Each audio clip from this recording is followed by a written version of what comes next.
What's poppin', y'all? Welcome back to another episode of NBA Weekly. I'm your host, Pee Wee the Plug, 1/4 through the wire, number one Knicks fan in the world, aka Mr. Know-It-All. In today's video, I'm going to be reacting to the ESPN 2021 NBA mock draft. I got to give a shout out to my guy Nate Bennett from the Through the Wire community. He hit me up today on Twitter like, P, video idea. You react to ESPN's mock draft to see if it's anything funny or crazy that you can react to. And I was like, bro, say less. I got you. Bet that was easy. So shout out to Nate Bennett again. I think this is something I could probably do a couple more times because a lot of people have different mock drafts. I'm gonna be honest. The first couple of picks, first 6 picks probably should be the same as my mock draft that I did. The part 1, 2, which was 1 through 14, just the first half of the first round. My 15 through 30 is gonna come out soon. I'm not gonna spend too much time on picks and whatnot because I am going to be dropping a lot of content throughout the coming weeks into the draft. So I'm gonna let y'all into a lot of my thoughts and things the more content I drop on here. So I'm just reacting, letting y'all know if I agree, disagree, concede or whatnot. But let the show begin. So with the first pick, like I said, it's not much to disagree with here or anything crazy to expect. Cade Cunningham obviously is going to be the number 1 pick. Glad that me and ESPN are in the same hand there, and there's really not much to discuss there. With the second pick, they have the same pick that I had in my mock draft, which is Jalen Green going 2 to the Houston Rockets. Again, nothing much to disagree with there. I could see the same reasoning and the same potential of that happening. And then at number 3, obviously, 2 and 3 play off of each other. So if the Houston Rockets take Evan Mobley, Jalen Green is probably going to the Cavs. If the Rockets take Jalen Green, Evan Mobley is probably going to the Cavs. So they have Evan Mobley at 3 with 3 out of 3 with the same mock draft so far. They probably watching my channel low key, y'all. They probably still in the sauce. No, I'm just joking. At 4, same thing. Jalen Suggs. Toronto makes so much sense for Jalen Suggs. Don't really have much to say there, but I have the same exact pick. And then at pick 5 is where we have our first different type of answer. Pick 5, I in my mock draft have the Orlando Magic taking Jonathan Kuminga. They have the Orlando Magic taking Scotty Barnes, which is extremely interesting. Now, I am no way, shape, or form trying to say that Scotty Barnes and Aaron Gordon are the same player, or that's a player that Scotty Barnes should be compared to. But they do have some similar traits at that 4 position where they're going to look to play make. The outside shooting is going to be a question, even more questionable for Scotty Barnes.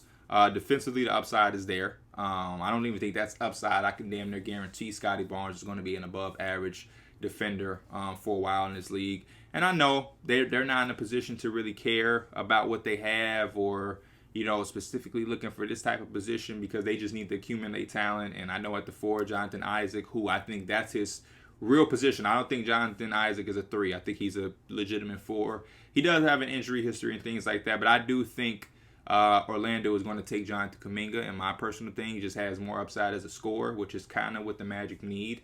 And Scotty Barnes probably not going to be a scorer. He's going to be a playmaker in a mode of Giannis, which he's going to be good going downhill and slash into the basket. But in half-court offense, you're going to probably look for him to play make, and he's probably going to be a question mark or a liability potentially from the three-point line. So at 6, obviously 5 and 6 are like 2 and 3. They kind of play off of each other. They have Jonathan Kuminga going to OKC. I personally think OKC throughout this entire draft, where they have 3 picks in the first round, none of their picks can ever be bad because they're in a situation where guys just go there and they thrive. They get opportunity, they get developed, and they get a chance to just be around other good young talent. And they kind of got a hub over there of young talent that just works together, continue to get developed together. And they already have Shea, obviously, Lou Dort, Darius Baisley, Pokashevsky. They traded Moses Brown, but he was on that way too. Theo Maledon. They've had a lot of talent go over there and get better. And I think the same thing is going to happen with the 3 first-round picks that they have this year if they decide to keep them all. Because they also could very well trade some picks because they do have Kemba in his contract. So we will watch the OKC and see how they move with that. At 7, At 7, this is a hype beast pick to me. I'm going to just be honest. I think at 7 is a cop-out and a hype beast pick by a lot of people who are doing mock drafts. Davion Mitchell at 7 to the Warriors, again, is just becoming a hype beast thing. I think people are scared to have Davion Mitchell out of the top 10 or low because there is so many people saying so many good things about him, which they should. He's a good prospect. He can play basketball for sure. But I just think that at 7, I just want to know why would the Warriors, who we all know are scratching to get back into playoffs and contention, why would they take a backup point guard to Steph Curry? Their point guard position is literally something they really don't have to draft for, or because you have a guy there that's going to lead your franchise and is the face of your franchise. So at 7, I just don't know if I'm going to get in a backup, especially when there's other guys here who could serve purpose. Like I can see Moses Moody maybe high on some other people, maybe higher on my board than a lot of other people. But at 7, I can see Moses Moody really coming in, learning and developing in that winning culture that the Warriors have from a Draymond, from a Clay, you know what I mean? Even a little bit from Andrew Wiggins, and he can come in and play a wing who's going to guard and shoot. Guard and shoot. Moses Moody falls right in there. He's going to guard, he's going to shoot. He has the wingspan. Lateral quickness can be better, but it's there. And he's going to be able to shoot the ball. And the more he ages and develops as a professional, the more his offensive arsenal should open up. A lot of questions about Moses Moody is how good is he? How good can he be, rather? How high is his ceiling? You know what I mean? What's the upside? But I don't think the Warriors are necessarily drafting with that in mind, like every other team, because they are a team that's going to be right back in the playoffs if they're healthy. At 8, me and Orlando agree again. James Bouknight just seems like the seamless pick for them at 8 after picking at 5. One thing they lack is scoring, especially Evan Fournier being traded to the Celtics this past year. I would assume that Terrence Ross will be on his way out sometime soon next year. I can see a contending team like the Lakers. Shout out to my boy Mike. The Lakers wanting or using a guy like Terrence Ross. Philadelphia. There's contending teams that could use his scoring off the bench. So I would see the Magic moving on from him. He has like 2 more years on his deal, but I can see somebody coming in and scooping him. And when he's gone, the only really scoring and shot creation they have is Cole Anthony, who is kind of like your 6th man because you have Markelle Fultz at the 1. And then everybody else is just defensive upside and just real good solid players. But shot creation and go-to scoring, they lack. And I think James Bouknight is a guy in this draft who, if there's one thing he gonna do, is score. And I think they would be really smart to invest a second top 10 pick on a guy of James Bouknight's caliber and talent. At 9 is Keon Johnson. Now, I'll say this. In my mock, I don't have Keon Johnson in the top 10. It's not because I hate him or don't like his game or don't see the potential in him. But specifically for a team like Sacramento, my theory with Sacramento is this.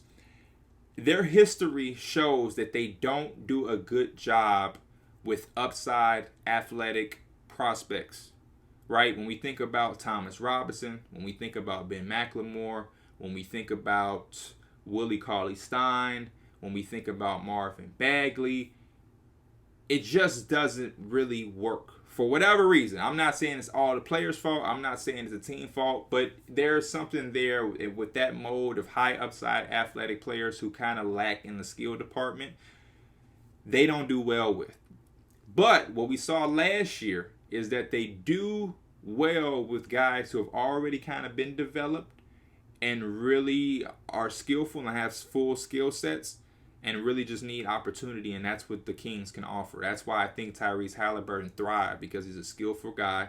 He can guard a few positions. He can play on the ball, play off the ball, can play a bunch of different ways on offense, and he complements your best player, who is De'Aaron Fox. So I think you go the same route. You got a guy like Franz Wagner out of Michigan, already been developed for a couple years in college, versatile on offense, versatile on defense. He has a skill set where he can pass, he can shoot, he can defend.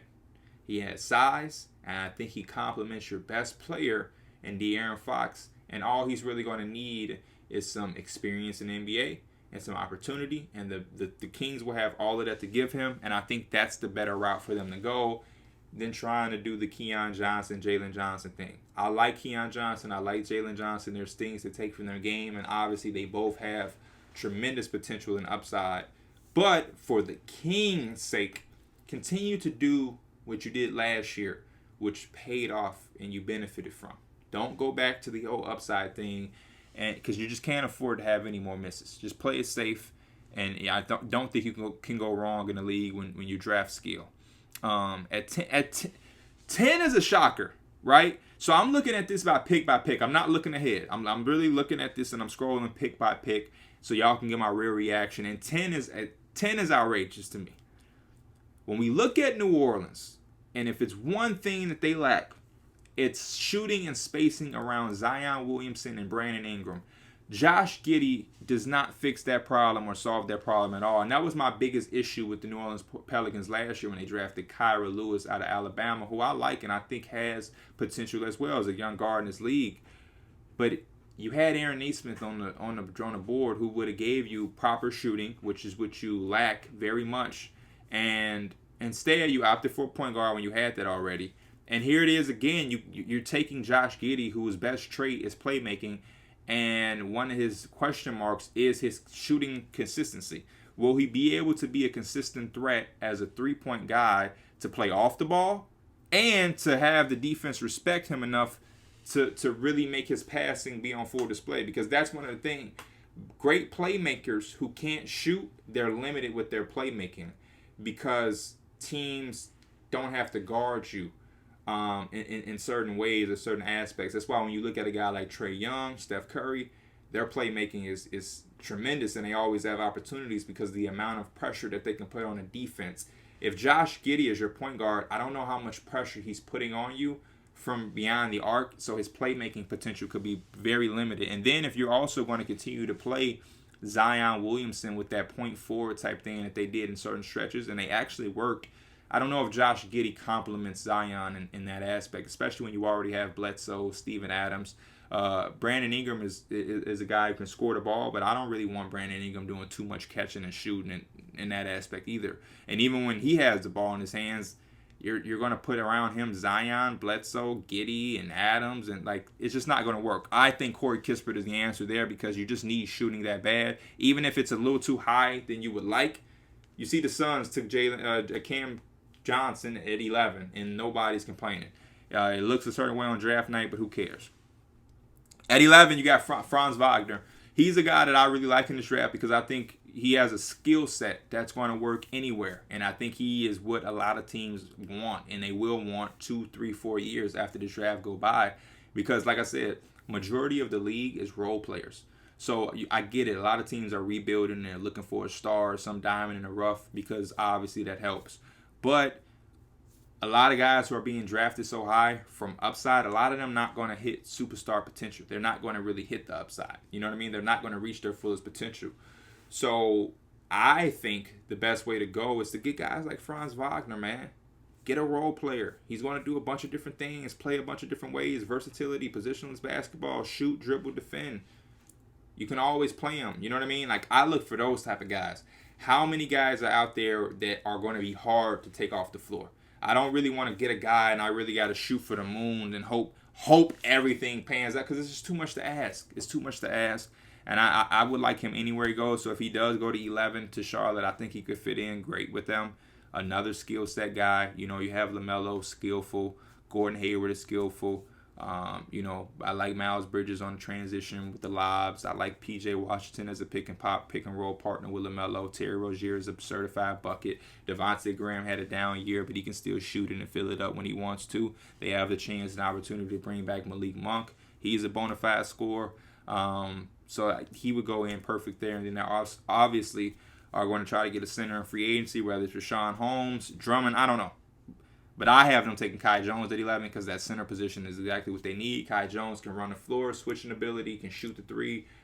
We'll get to him because obviously he's going to get picked. But, yeah. But I'm not mad at Franz Wagner either.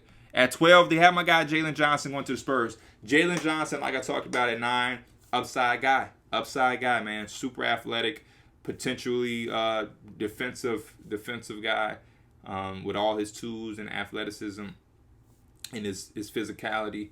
Playmaking potential in transition. Not even potential. He can play making transition. He's going to be above the rim athlete. Again, another guy who the jump shot is going to be the key to open up if he's going to be an all-star level player. If he's hitting the jump shot, his game opens up and he's going to be a hard guy to stop. I like him with San Antonio because I really like the youth movement that they got going on.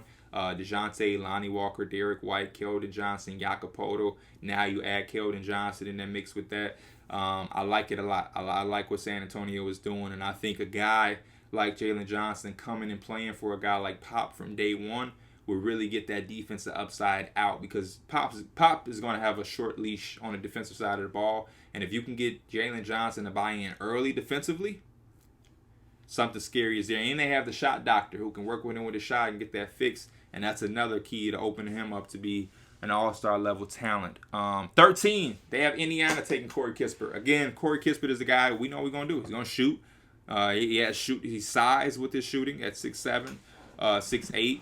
So I'm not mad at it. Indiana gets some shooting. Every team in the league is going to want, and be looking for shooting. So anytime you can pick it up, whether it's in free agency, the draft, first round, second round, undrafted, summer league, free agent, however you can get shooting, you need it, you want it. And then when it's shooting with size at 6'7", it's real good. Ask the Miami Heat. That's how they got Duncan Robinson. 14 is Kai Jones. Now listen, I said it with the Hornets. I would like him there. But if there was any situation or any way in the world that the Warriors could get Kai Jones at 14 with their second lottery pick, he's the exact type of center that they need. I think he's more of a Golden State Warriors center than James Wiseman is. You know, James Wiseman is a guy that wants to be a unicorn. He has a lot in his game that he wants to show and he wants to be. And I don't blame him for not settling and being some rim running, shot blocking center, because that's not what James Wiseman wants to be. But Kai Jones is going to be a rim-running, potential shot blocking, switching big on defense, and he has a little bit of shooting potential. I think he's in the mold of like a poor man's Miles Turner. I'm not saying he's going to be as effective or especially defensively as Miles Turner in the first few years of his career, but I think with a team like the Warriors, him being a center would be nice, man. Would be nice, and I can see that working. I kind of like that a lot, and I'm hoping he falls to them and they draft him. At 15. We have Isaiah Jackson going to Washington. A lot of people have hit me up and have had Isaiah Washington going extremely high in some scenarios, like 11, because he played with LaMelo at Spire, which is crazy to think because they played together in high school. He would be drafted by his team. Like, newsflash, a lot of guys have played together in high school and in different levels, but that doesn't mean that their team is going to try to draft you. But Isaiah Jackson, I guess. I mean, listen, it's not against him, but it's the fact that Washington got Daniel Gafford, who played really well for them. They also have Thomas Bryant, who got injured, but eventually he's going to come back.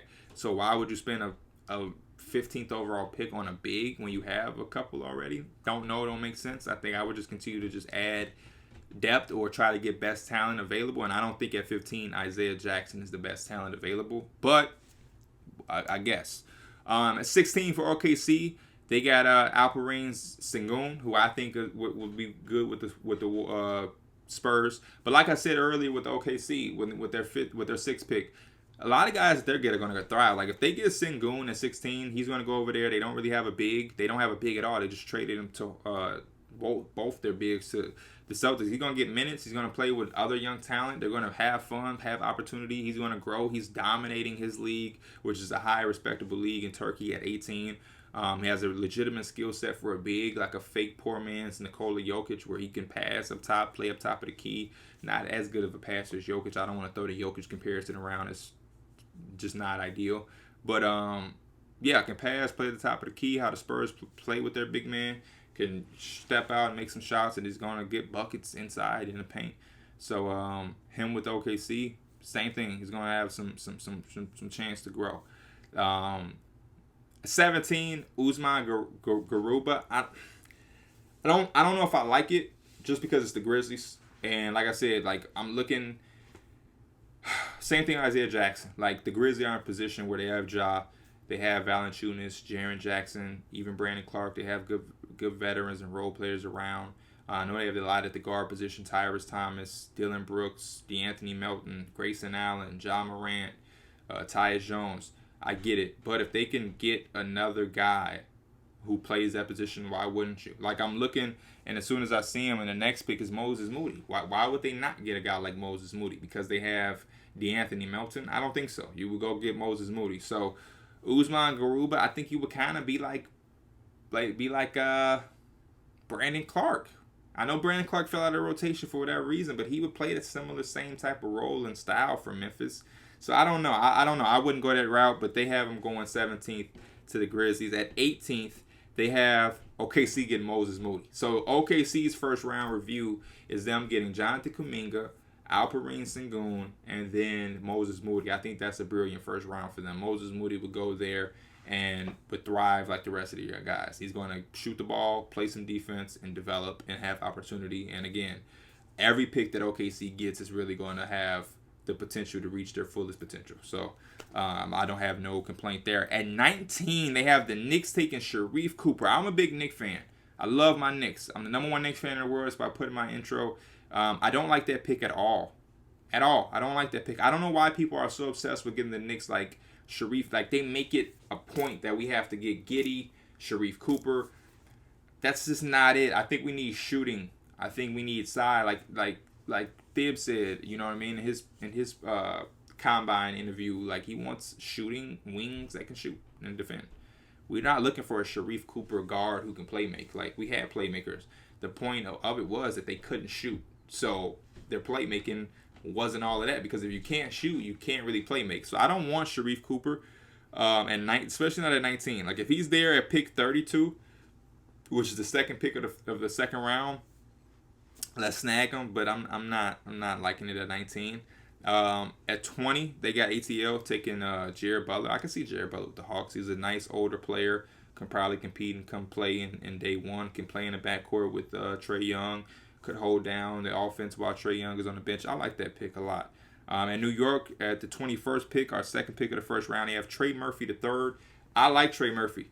Stretch the floor, athletic, has size, is exactly what Tibbs was describing. Is a Trey Murphy the third type prospect, and I think he would be really, really well with us. Can play off the ball. I think he's a nice, good role player, and he is climbing up the charts in draft boards, and I like him. 22, Chris Duarte. That's a guy that I would want us to take at 19, the Knicks. Chris Duarte, I think, is a very underrated guy. He reminds me of a poor man's Devin Booker. I think he's going to go to any team and really be really, really well.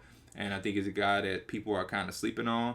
3-level scorer, competitive, fierce, defense, can play on the ball, off the ball, experience, older guy, upperclassman. So I really like Chris Duarte at 22.